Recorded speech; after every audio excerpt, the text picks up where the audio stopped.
Pessoal, agora vamos para o exercício número 5. Vou ler para vocês. Em exames como o do Enem, há valorização do uso da norma padrão, mas alguns poucos desvios são permitidos, desde que não prejudiquem a unidade do texto.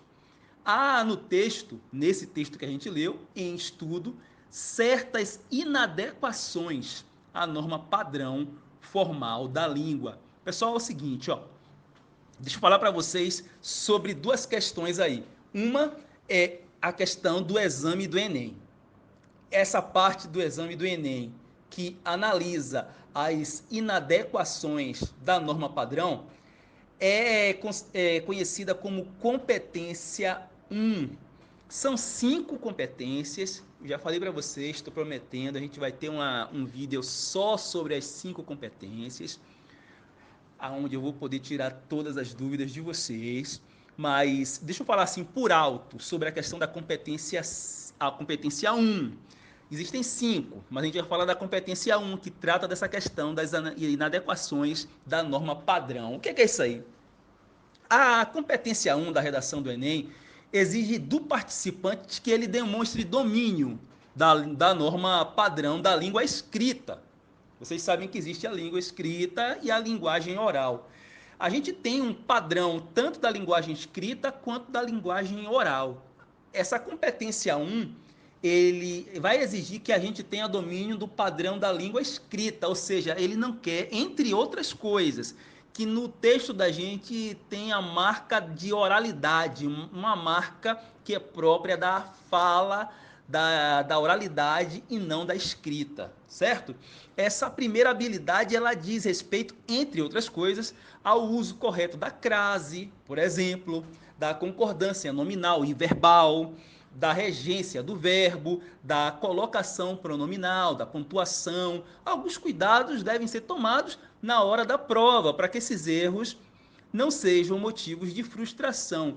É necessário, gente, vocês darem uma revisada, principalmente nas aulas de língua portuguesa, mas também podem fazer isso através do Google, de sites do Google, de sites especializados em gramática.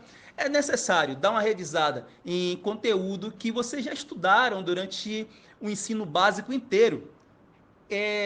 Não dá para a gente deixar de lado as regras de concordância nominal e verbal, de regência, do uso correto da crase, pontuação, etc. Entenderam?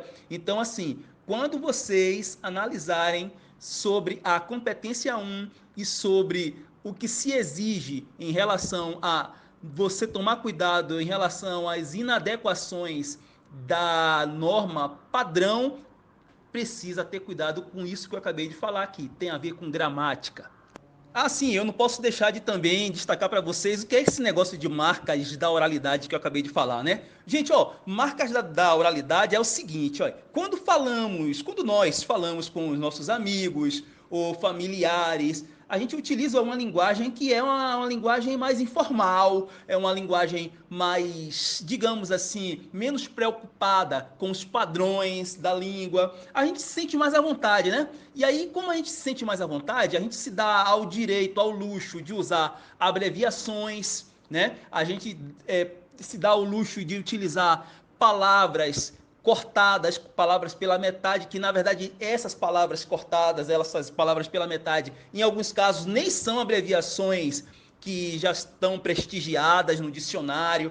A gente se dá ao direito de não prestar muita atenção na concordância verbal, nominal, e mais, a gente tem a mania de, quando a gente está conversando de uma maneira mais despojada, com os amigos, de uma maneira mais informal, a gente tem a mania de usar gíria, né? A gente usa gíria.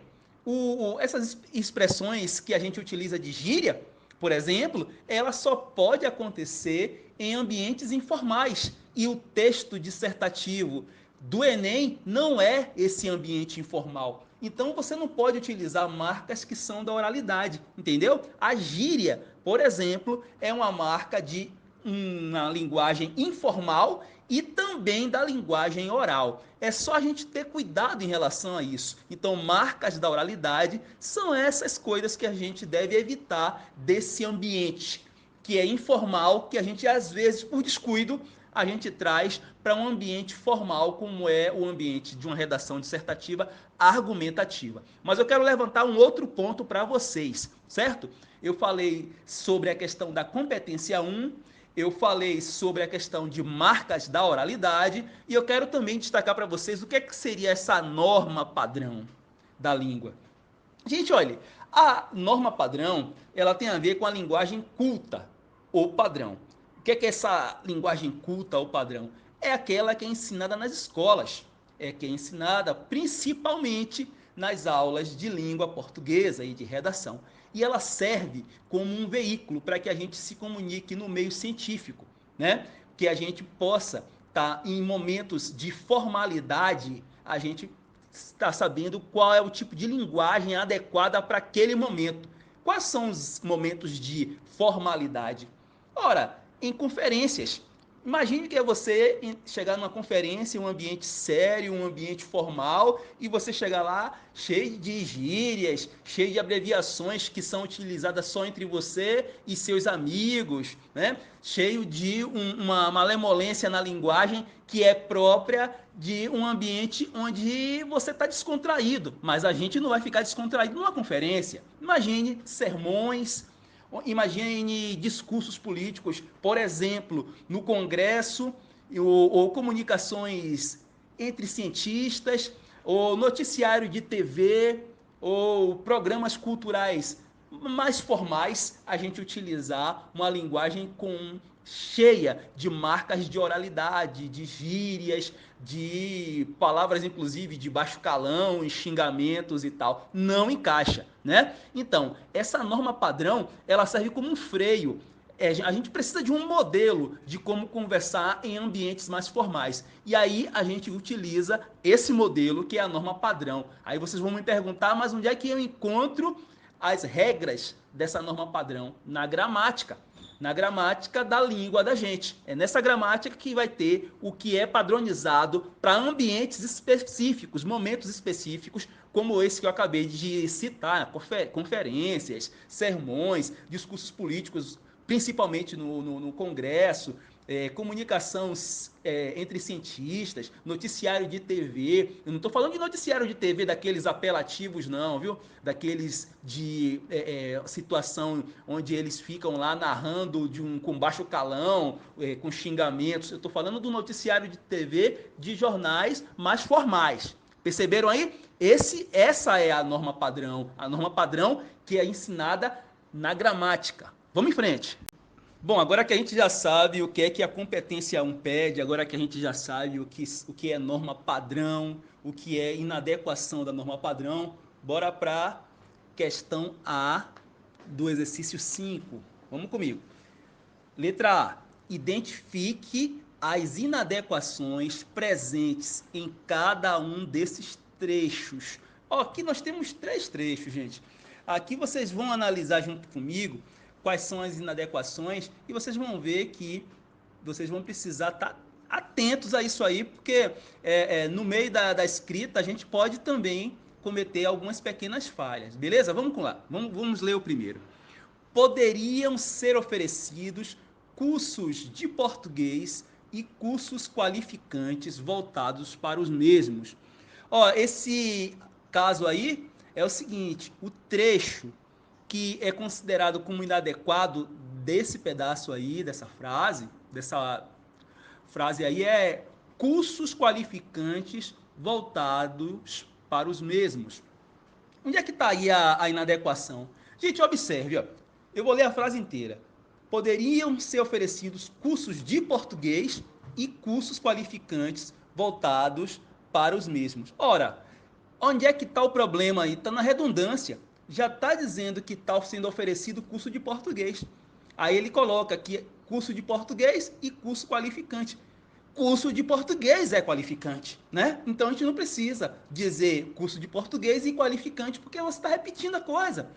Não precisa ser repetitivo. Tira aí o qualificante e poderiam ser oferecidos cursos de português voltados para os mesmos, que estaria bom. Não precisaria colocar mais nada. Esse aí é um problema de redundância que acontece geralmente na linguagem falada, na linguagem oral, e é menos complicado na linguagem oral.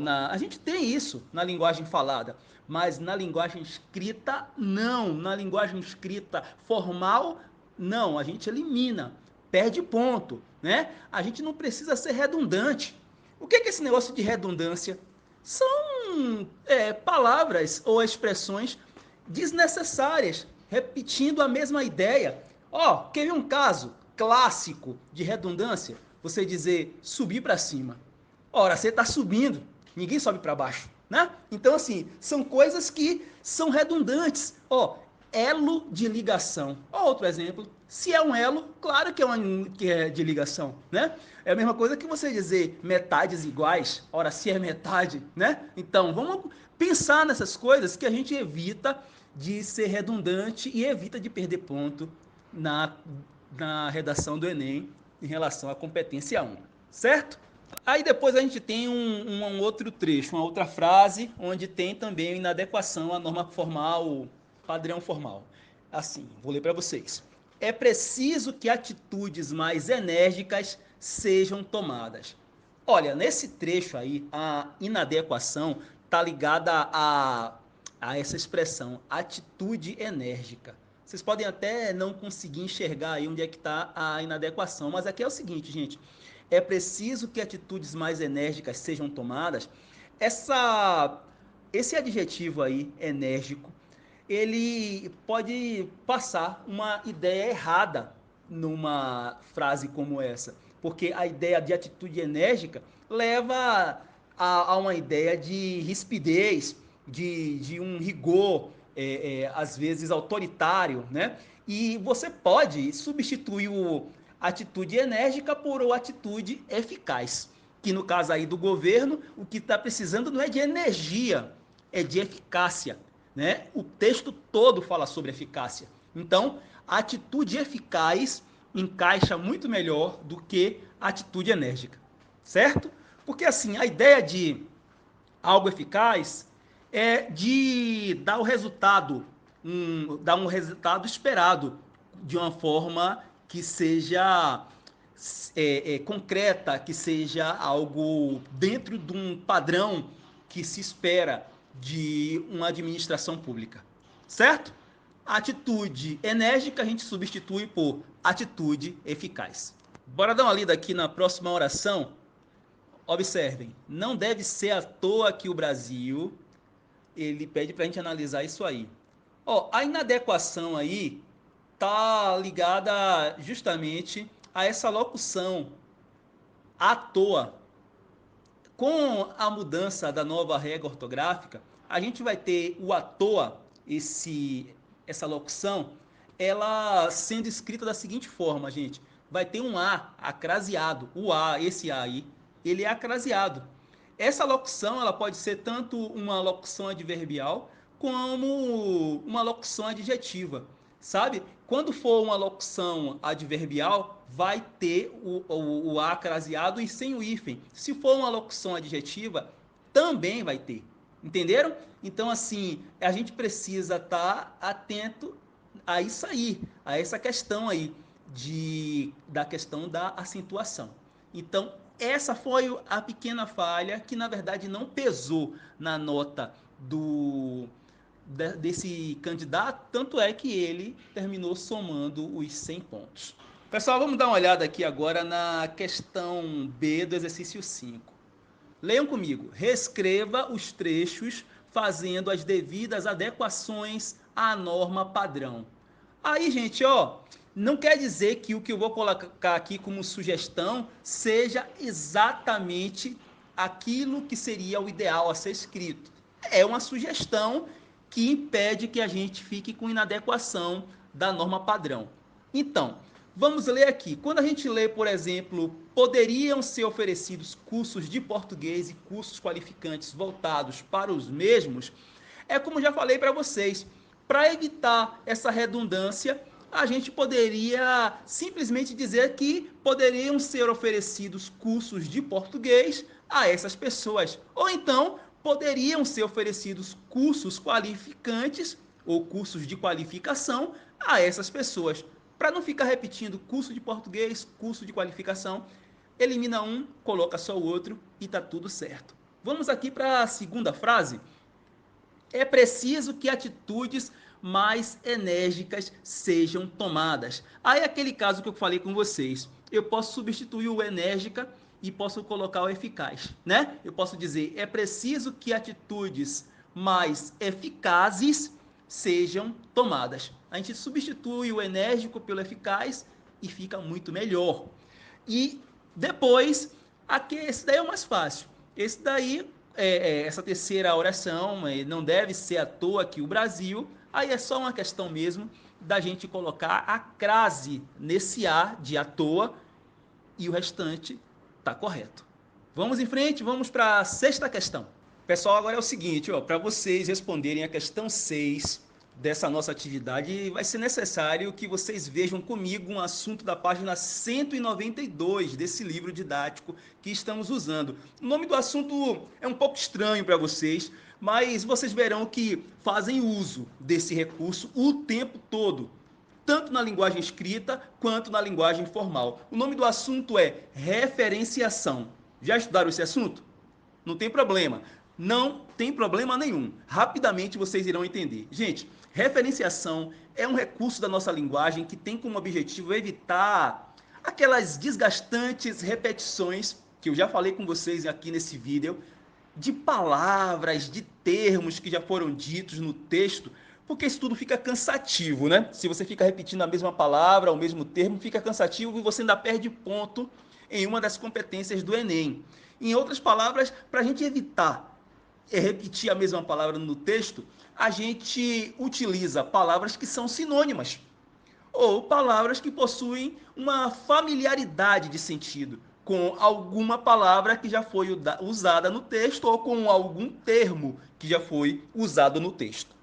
Além de evitar que o texto fique com palavras repetidas, a gente ainda mantém uma eficiente coerência, gente, entre o que foi dito no início do nosso texto, com o que está sendo dito no meio e no fim desse nosso próprio texto.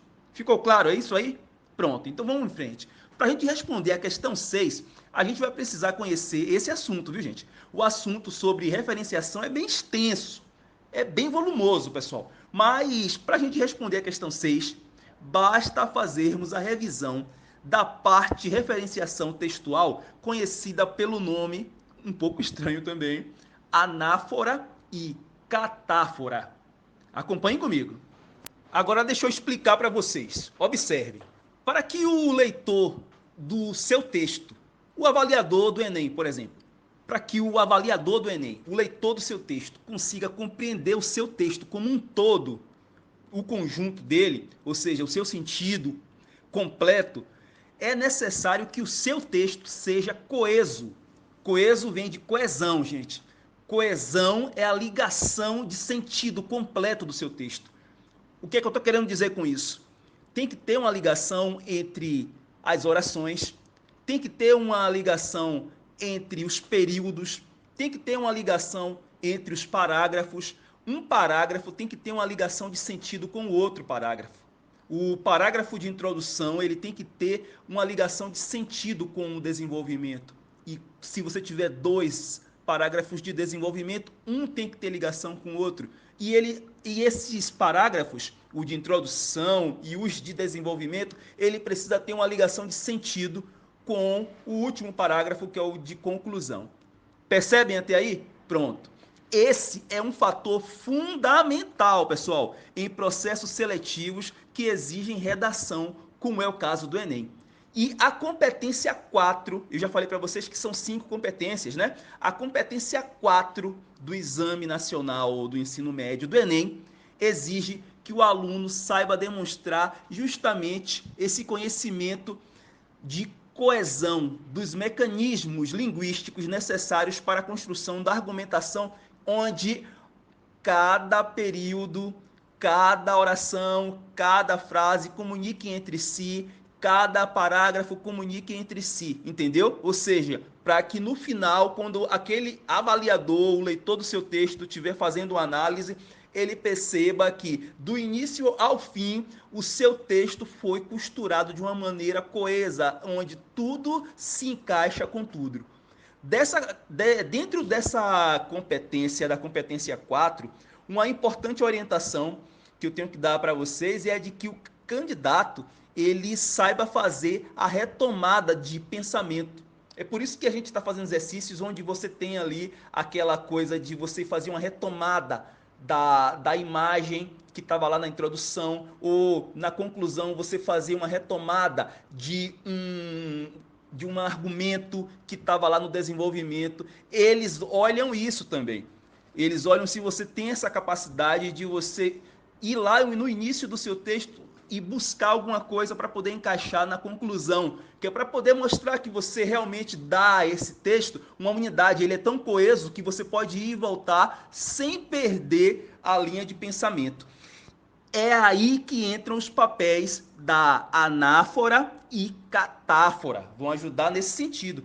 Elas te ajudam a referenciar. O que é referenciar? A mencionar, a citar termos que estavam lá atrás e não perder o sentido com isso. Ou então você colocar já uma catáfora, que é um desses elementos de referenciação, para falar de um termo que ainda vai chegar. E aí você cita termos, pessoas, coisas, lugares e fatos à medida que o texto vai progredindo. Essa é uma técnica conhecida como progressão referencial, ou seja, você vai progredindo nessa maneira de estar mencionando termos que já foram falados, pessoas, coisas, lugares que já foram faladas no seu texto. Tá entendendo até aí? A gente vai seguindo aí nesse passo. Vocês, ao final do áudio e do vídeo, dessas imagens que eu estou mostrando a vocês aqui, vocês vão perceber que não é nenhum bicho de 7 cabeças. Vamos em frente. Sendo assim, vamos então entender melhor o que é a anáfora e a catáfora, para que servem e como usá-las. Papel, caneta na mão, olho grudado na tela, vamos aí, atenção. A anáfora e a catáfora, como eu já falei para vocês, são mecanismos linguísticos da nossa língua, que servem para antecipar um termo que será citado ou referenciar uma palavra que já foi anteriormente colocada no texto. Além disso, a anáfora e a catáfora impedem aquilo que eu já falei para vocês também, a repetição excessiva, cansativa e muito próxima de palavras que já foram ditas, evitando que a redação se torne entediante, cansativa mesmo e até confusa, né? A gente fica repetindo a mesma palavra o tempo inteiro. Então, a anáfora e a catáfora,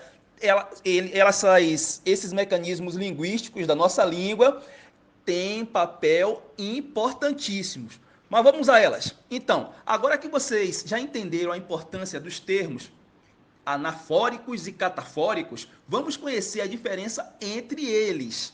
A anáfora faz referência, gente, a um termo ou expressão citado anteriormente no texto. Ou seja, ele é utilizado para retomar uma ideia, retomar algo que já foi falado lá atrás no seu texto. Vamos ver aqui alguns casos, alguns exemplos. Vamos ver o primeiro aqui. Vou ler para vocês. O presidente do clube recusou-se a falar com a imprensa. Criticá-lo por esse gesto foi a única alternativa que restou para os jornalistas presentes. Gente, ó, nesse caso aí, o pronome oblíquo lo, esse lo aí que está em criticá-lo, o lo retoma, ou seja, menciona, se refere à palavra presidente. E o pronome demonstrativo esse, onde vocês estão vendo aí que na parte criticá-lo por esse gesto, esse pronome demonstrativo esse retoma, ou seja, menciona a expressão recusou-se a falar com a imprensa. Deixou de ser repetitivo, ficou enxuto e não ficou de uma forma que ficaria muito cansativa se a gente não tivesse utilizado essa estratégia. Se não tivesse utilizado essa estratégia, olha como o texto seria. A gente falaria assim: o presidente do clube recusou-se a falar com a imprensa. Criticar o presidente do clube, ó, o Ló no lugar do presidente, criticar o presidente do clube por recusar-se a falar com a imprensa, ó, o esse substituindo a expressão recusou-se a falar com a imprensa, ficaria muito longo, ó, criticar o presidente do clube. Olha, a gente já falou do presidente do clube, para que falar ele de novo? A gente pode colocar o Ló, né? Criticá-lo, e esse Ló aí está se referindo ao presidente do clube. Por esse gesto, foi a única alternativa que restou para os jornalistas presentes.